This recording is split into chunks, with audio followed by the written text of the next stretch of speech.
Après la lecture d'Indomptable, le secret de l'âme masculine, donc de John Eldredge, donc édition de poche, quels seraient les enseignements, les analyses que l'on pourrait faire sur ce livre?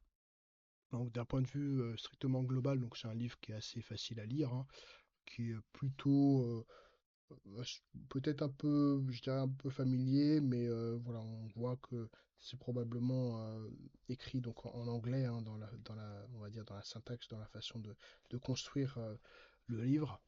C'est plutôt un livre qui donne quand même des enseignements intéressants sur à la fois l'homme, mais aussi la femme. Donc bon, c'est un livre à lire qui m'avait été conseillé. On a donc, moi j'ai noté hein, quelques éléments, hein. Tout d'abord, évidemment, l'exhortation hein, de Dieu à dominer et soumettre, notamment dans la Genèse. Donc on a cet aspect voilà, d'Adam et ses fils, après lui ont été investis d'une mission incroyable, dominer et soumettre, être fécond et multiplier. La terre est devant toi, Adam, explore-la, cultive-la, prends soin d'elle, c'est ton domaine. Donc c'est une vraie invitation de Dieu hein, à exploiter la terre et puis aussi à notamment se multiplier enfin voilà, et de donner la vie. Donc ça c'est un élément qui a été notifié qui est intéressant. Il y a un aspect hein, qui est aussi intéressant, c'est l'Ève moderne qui est plutôt bien détaillé dans ce livre, à page 81. Quand Ève succomba, la nature esquisse d'Ève fit une chute vertigineuse et la femme se retrouva dans les régions inhospitalières et maintenant elle se sent seule et cherche à exercer son contrôle. Désormais, chaque fille d'Ève désire dominer son environnement, ses relations, son Dieu.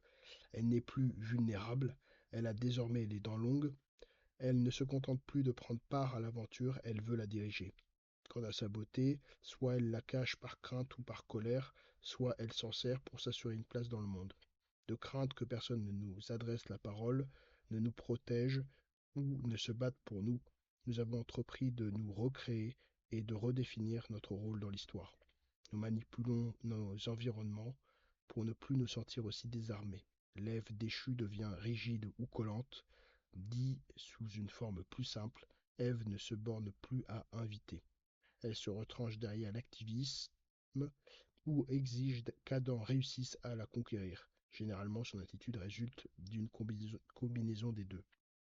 C'est plutôt intéressant, hein, cette approche-là, notamment de l'Ève moderne, avec cette dimension évidemment de contrôle, même si le contrôle est aussi exercé évidemment par l'homme, hein, mais par le fait d'avoir mangé la pomme, on a une forme de déséquilibre hein, qui est créé hein, évidemment pour la femme moderne, l'Ève moderne. En page 94, on a la blessure de l'homme est souvent liée au père. Donc ça, c'est plutôt, euh, on va dire, une logique. On a aussi l'aspect bon, qui est assez développé sur l'homme, c'est-à-dire il y a assez peu de compliments, donc page aussi 94, qui sont faits sur l'homme, à part sur ce qu'il fait. En page 97, donc on a cet aspect aussi de la confiance de l'homme en sa force personnelle. Donc il y a une dimension importante sur la force, tandis que la femme, c'est plutôt sur sa capacité peut-être d'attraction hein, qui est importante, même si la- l'homme, dans sa capacité, dans sa force, en fait, a une capacité de répulsion de repoussoir de l'autre, d'une certaine façon. Et cette force de répulsion permet en fait d'attirer étrangement la femme. Donc c'est plutôt un phénomène qui est intéressant. Ensuite, donc on a la dimension aussi de l'homme ou du père ou les institutions de cette natation qui permettent d'adouber l'homme dans le fait de grandir, hein, tout simplement. Donc le père formerait le garçon ou les organisations qui lui sont insufflées par le père, les hommes ou l'autorité. Il y a un élément qui est intéressant dans Genèse 35-18 en page 99, c'est le fameux fils de la douleur. Il y a une dame, enfin une femme qui nomme son fils fils de la douleur. Et en fait, le père le renomme fils de bon augure, ce qui change complètement la perspective, hein, de l'enfant, à la fois, hein, du fils, mais qui donne aussi un aspect qui est important, c'est la dimension très introspective de la femme, puisque c'est l'émotion qui va déterminer de certaine façon le nom, ou voilà, une expression, un sentiment sur quelqu'un, tandis que l'homme va projeter en fait, euh, projeter le bien de cette façon, projeter ce qu'il voit de ce que l'homme va pouvoir faire en termes de développement. Et donc c'est pour ça il le nomme fils de bon augure. Donc il y a un côté décentrement de lui-même en fait. Enfin, en fait, il n'y a pas de centrement, on va dire oui, en fait, l'homme, enfin oui, le père de cette façon ne va pas se référer à lui-même, à sa propre sentimentalité, mais à l'autre directement et à la capacité, à sa capacité à être. Donc c'est plutôt un aspect qui est intéressant.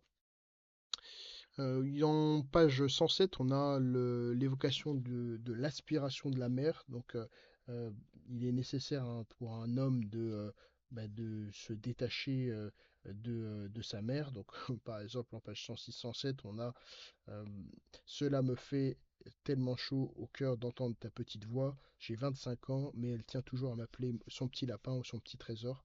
D'une certaine manière, David sent que la proximité de sa mère met en danger son cheminement vers la masculinité. Il craint d'être littéralement aspiré par elle.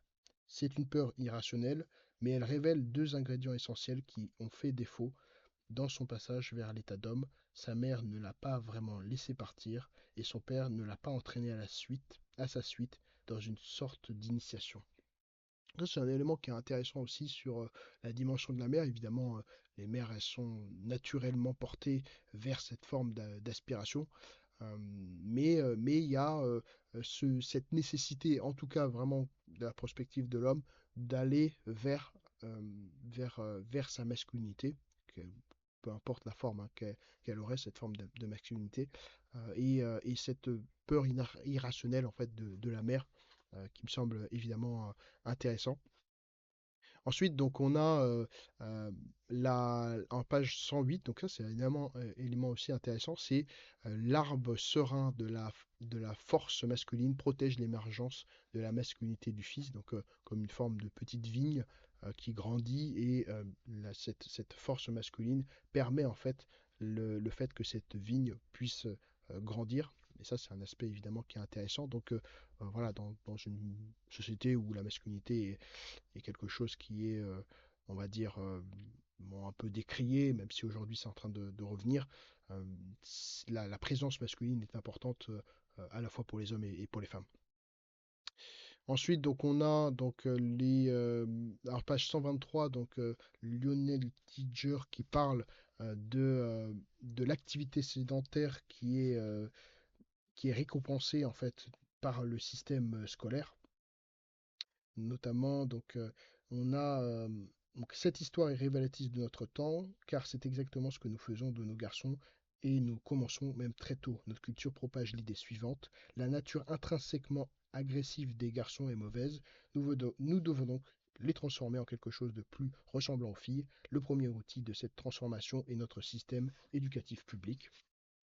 L'enseignement ordinaire se trouve donc devant un défi incroyable: maintenir l'ordre et la discipline dans une salle de classe comprenant des garçons et des filles, et les instruire. Le principal obstacle sur le chemin de l'objectif fixé est d'obtenir que les garçons restent sagement assis, se taisent et soient attentifs toute une journée. Cela équivaut à empêcher la marée de monter. Ce n'est pas ainsi que le garçon est construit, et ce n'est pas non plus ainsi qu'il apprend. Au lieu de changer la façon d'enseigner aux garçons, nous essayons de changer les garçons. Lionel donc Tiger déclare: il se peut tout simplement que les garçons préfèrent les mouvements musculaires et les actions dynamiques. En tant que groupe, les garçons préfèrent les activités remuantes et turbulentes aux comportements sédentaires et aux activités physiques réduites que le système scolaire récompense, et qui répond mieux aux penchants des filles. Donc on pourrait, bon, avec d'autres éléments aussi, se dire, bah oui, mais pourquoi les filles réussissent mieux à l'école? Bon, ben, notamment parce qu'elles sont plus studieuses, etc. Ce qui, en fait, au final, malgré le fait que le système soit extrêmement facile, enfin, en termes d'adaptabilité, donc pour les filles, bah, en fait, on se retrouve quand même au final, à travers le temps, en fonction évidemment de, de l'avancée, de la maturité de l'homme, à être dans un environnement, malgré la féminisation donc, du travail, où les personnes donc, qui sont évidemment les plus performantes dans le temps, dans la durée, dans la consistance et dans la capacité de créativité restent tout de même en fait les hommes. Donc c'est assez drôle en fait que le système éducatif bénéficie. Et puis il y a encore aussi autre chose, hein, et on n'entre pas dans le détail. Donc ça bénéficie donc aux filles, enfin oui aux filles, aux jeunes filles, mais au final ça ne se traduit pas en fait par la suite, malgré la féminisation de la société, quoi. Ensuite donc on a donc là en 141 donc la femme excite la masculinité mais ne la crée pas. Donc ça c'est un élément qui est évidemment important, où en fait la femme se voit face à un homme qui n'a pas forcément, on va dire, une masculinité qui est développée. On pourrait évidemment développer d'autres sujets sur qu'est-ce que la masculinité, qu'est-ce que la virilité, mais globalement, en fait, elle n'a pas cette capacité-là à faire un homme. Elle peut, d'une certaine façon, faire mouvoir cette sensation de masculinité, mais elle ne crée pas cette masculinité, et il est nécessaire que cette masculinité soit faite d'homme à homme, en fait, d'une certaine façon. Donc ça, c'est plutôt un élément qui est intéressant. D'ailleurs, je ne sais pas si c'est vraiment la même chose pour les femmes, même si dans le détail, on va dire plutôt dans l'intimité, il me semble que la féminité, en fait, aussi se développe entre les femmes, et très probablement autour d'hommes, il y a quand même une expression féminine qui est plus importante, et la femme ressent en fait ça, dès elle est entourée d'une certaine façon d'hommes, on va dire, il y a un ressenti quand même d'une expression féminine qui est plus prononcée. Donc ça, c'est un élément qui est intéressant. Donc voilà, je ne sais pas si c'est vraiment scientifiquement prouvé, mais c'est un aspect intéressant. Alors, il y a un aspect donc qui est important donc en page donc 143. Donc, on a le pouvoir de démolir et de confirmer la femme, et il semble que ce soit celle notamment de l'homme ou du père. Donc, quand elle le laissa en plan, ce fut comme si une torpille l'avait atteinte, me dit son frère. Il sombra dans une spirale vertigineuse, se mit à boire comme un trou et à fumer comme un pompier. Ah oui, d'accord. Donc, en fait, oui, c'est plutôt la femme qui a le pouvoir d'une certaine façon, de démolir ou de confirmer un homme. Donc, bon, je sais pas si c'est vraiment confirmé, je sais pas, mais que démolir, oui, c'est possible. Il semble là que si l'homme lui a confié le pouvoir de le confirmer et de le conforter dans sa nature d'homme, il lui a du même coup confié le pouvoir de le démolir. Bon, ça c'est plutôt l'aspect donc destructeur de la femme, mais on peut dire exactement la même chose pour l'homme, hein, le pouvoir de démolir d'une certaine façon une femme. Alors, il est nécessaire donc de prendre de la distance avec la femme, donc ça c'est en page 169, donc notamment pour d'une certaine façon préserver sa masculinité, voire même la faire grandir. Là, en page 170, donc ça avait fait l'objet d'un débat, je sais, de manière, on va dire, personnelle, c'est l'orbite plus grand que la femme, et notamment, c'est, bon, au-delà même, bon, on pourrait parler du travail, mais on pourrait parler aussi de la dimension plutôt de la vocation, hein, de l'homme. L'homme a besoin d'une orbite plus grande que la femme. Il a besoin d'une mission, d'un objectif dans la vie, de connaître son nom, donc son nom personnel. C'est seulement après qu'il est prêt à prendre une femme, car c'est seulement à ce moment-là qu'il peut l'inviter à entrer dans son aventure. Donc ça, c'est un élément qui est vraiment intéressant. On a par exemple un ami donc m'a raconté que dans la tribu africaine des Massaïs, le jeune homme ne peut pas courtiser une femme tant qu'il n'a pas tué un lion. Excellent. C'est leur façon de dire qu'il est passé, il est passé par le stade de l'initiation. J'ai vu trop de jeunes hommes entrer dans une promiscuité émotionnelle avec une femme. Dans ce cas, l'homme recherche la femme non pour lui offrir sa force, mais pour se désaltérer de sa beauté, pour être conforté par elle, qu'il est bien un homme. Donc ça, c'est un élément qui est évidemment intéressant, c'est cette, voilà, cette orbite plus grand, euh, puisque voilà, il est vraiment nécessaire d'avoir cette vocation qui est plus grande que la femme. Et d'ailleurs, ça rejoint un petit peu une première réflexion qui était au tout début sur voilà, le fait de s'ouvrir, en fait, l'homme à cette nécessité-là de s'ouvrir à l'extériorité. Bon, peu importe dans quel domaine, mais en tout cas, il a cette nécessité-là, et c'est important pour justement sa masculinité. Ensuite, donc on n'a pas besoin d'une femme pour devenir un grand homme. Donc ça c'est plutôt intéressant, cet aspect-là. Oui, je trouve que ça c'est plutôt intéressant parce qu'on parle souvent il y a une femme derrière un grand homme, mais voilà. Donc là, en page 72, vous n'avez pas besoin de la femme pour devenir un grand homme, et en tant que grand homme, vous n'avez pas besoin de la femme. Comme l'a déclaré Augustin, que ton âme te célèbre pour toutes les belles femmes, mais qu'elle ne s'attache pas à elles par le piège de l'amour, le piège de la dépendance, parce que le besoin d'être conforté dans notre virilité nous a poussé à lier notre âme à la femme. Là, c'est un élément qui est plutôt intéressant.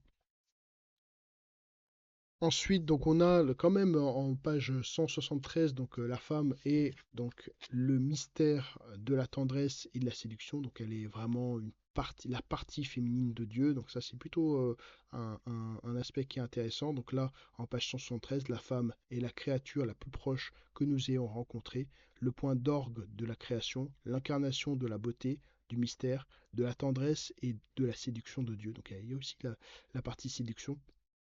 Donc, point d'orgue de la création, incarnation de la beauté, mystère aussi qui est valable pour l'homme, la tendresse et la séduction de Dieu. Donc ça, c'est un aspect qui est un peu plus, on va dire, fin, raffiné. L'aspect séducteur de la femme. Ça, c'est un élément qui est à noter. Ensuite, donc on a donc en page 200, ce que j'ai noté, donc c'est la masculinité est spirituelle. Donc moi, je considère pas en fait que bon, je suis pas vraiment d'accord avec cet élément. Donc cette conception le mettait mal à l'aise. Ah oui, la spiritualité était du côté féminin. Cette conception le mettait mal à l'aise car c'était un homme très spirituel qui désirait aussi être un vrai homme. Dieu lui fit comprendre exactement ce dont il avait besoin. La masculinité est spirituelle. Donc là, c'est vraiment spécifiquement un cas particulier, on va dire, mais globalement, il semble que la spiritualité, elle est aussi autant spirituelle que féminine, même si les femmes ont une ouverture plus, ouais, une disponibilité, voilà, je ne vais pas forcément donner d'exemple précis, mais une disponibilité plus importante à la spiritualité, puisque, bon, d'une certaine façon, Adam créé donc enfin, de la terre, d'une certaine façon, est plus intéressé aux choses de la terre, mais globalement, les prêtres sont des hommes, enfin voilà, il y a vraiment pas de. Enfin, moi, je ne suis pas d'accord avec cet élément. Ensuite, en page 202, donc la blessure donc devenue donc vraie force. Ça, c'est là où se situe la blessure d'un homme, là aussi sera son talent. Donc ça, je suis plutôt d'accord. Et ça, c'est ses capacités peut-être. Moi, je suis pas d'accord avec la philosophie de Freud, mais la capacité à ce qui a été dit, qui est vraiment tout à fait vrai, à sublimer en fait la souffrance, la douleur ou bon, une forme d'obsession ou autre.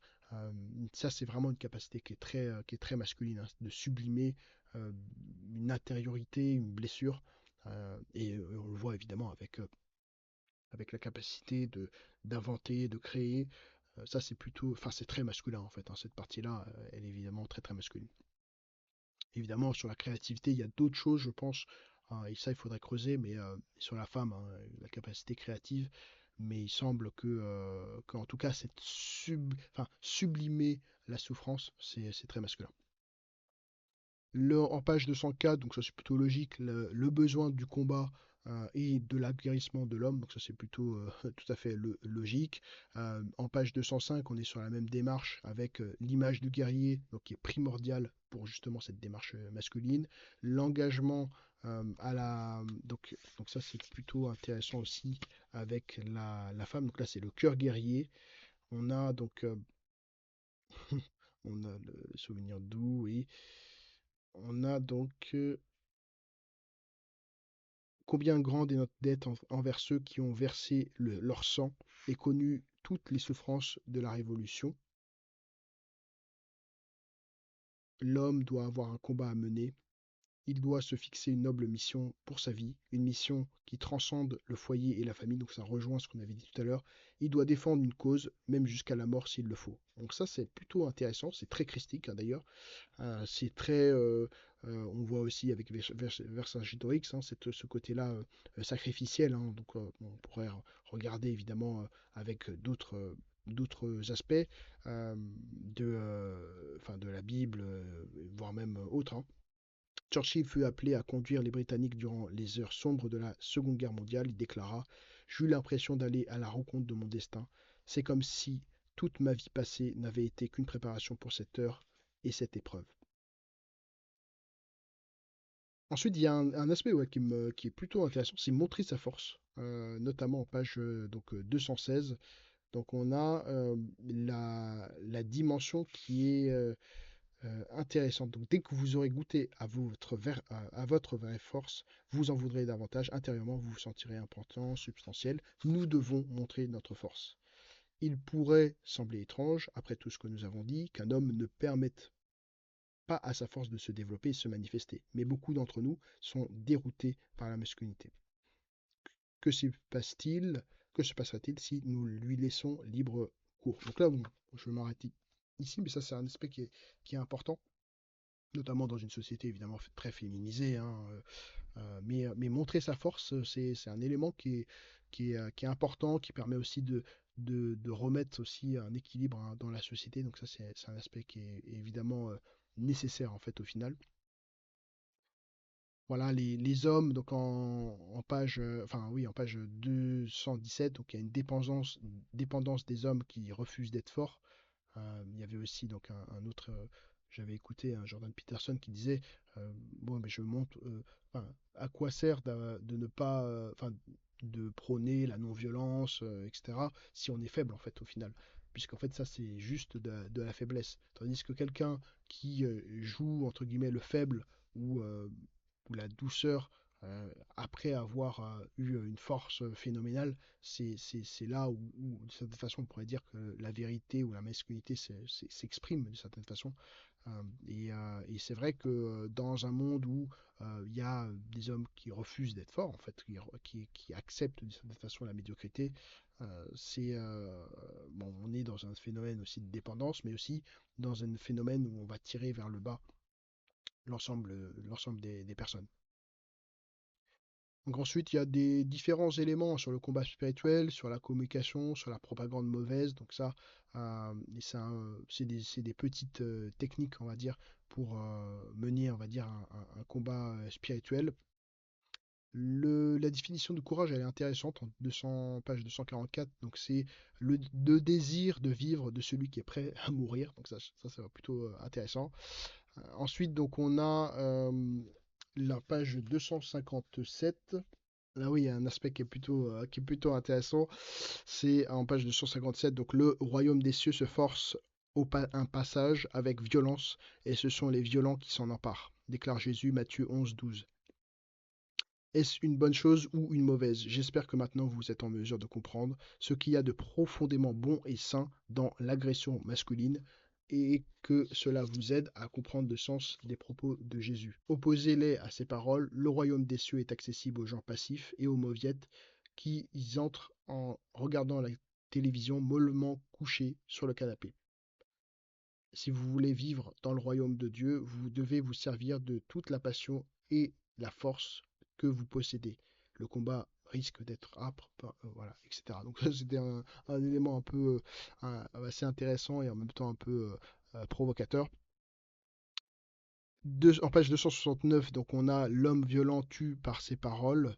L'homme, un homme violent tue par ses paroles, un homme muet fait dépérir sa femme. Elle s'étiole. Ça, c'est plutôt un élément qui est intéressant dans le sens où, évidemment, la violence par les paroles, évidemment, elle est difficile, mais le fait d'être muet peut, en fait, enfin, enlève la vie en fait de la femme. Donc ça, c'est un élément qui est aussi intéressant sur entre guillemets, les procédures de destruction hein, qui sont évidemment mauvaises, hein. Ensuite, donc, on a en page 275 Vocation de la femme vaillante, vulnérable et en scandale. Donc là, on a. Voilà un petit peu les différentes notes hein, que j'ai pu faire hein, sur ce livre. Donc il y a des côtés un peu parfois surprenants dans cette lecture, mais bon, globalement c'est une bonne lecture.